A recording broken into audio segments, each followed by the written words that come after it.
In this lesson, we'll be talking about gradients a little bit more. Specifically, we'll be talking about how to create repeating gradients and how to create patterns with gradients. Before, we explored colorzilla.com. That's a gradient editor. And we created a file called gradients.html. If you did that with me, go ahead and continue using that same file. If you're jumping right into this lesson, open up gradients1.html from your working files folder. Now I'm going to replace this massive gradient here with a different one. In this case, I'll use the same one, but I'll make it diagonal.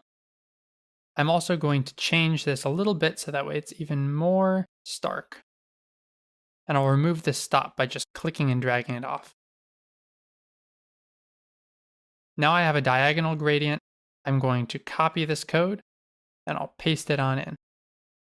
If you're using Sublime Text 2 like I am, the keyboard shortcut for that is to highlight everything and then press Tab 2 times. Shift-Tab will unindent. That's actually the case in many editors, not just Sublime Text 2. So if I save this and go back over here, you'll see I now have a diagonal gradient.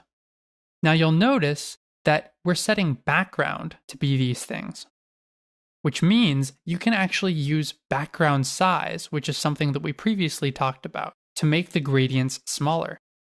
If I say background size 100 pixels, 100 pixels, now my gradient is only going to be 100 pixels across and 100 pixels down, and it'll repeat.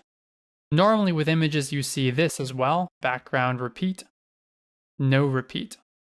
But in this case I want it to repeat, so I'll leave this off. So that's how you can create a repeating gradient pattern.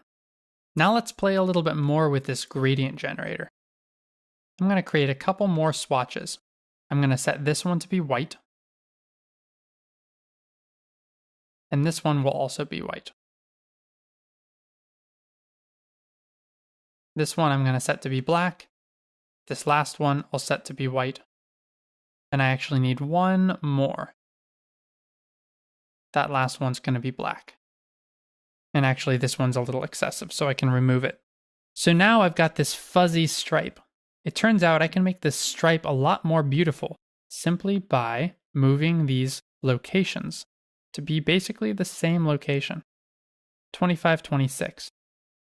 If I set it to be 25, 25, sometimes I get errors. I'll do the same thing over here, and now we've got a stripe that's going through. If we want to test this out, I can copy this code and paste it in. And that is what my pattern looks like. Very interesting, not exactly what I wanted. Now moving on from here is really just a matter of a lot of experimentation. So I'll let all of you experiment with this and create whatever patterns you'd like to. If you want inspiration, you can actually Google around for tileable backgrounds, and then you'll start to see how these things go together. If you use that as inspiration for your gradients, you can create gradients that work very well together.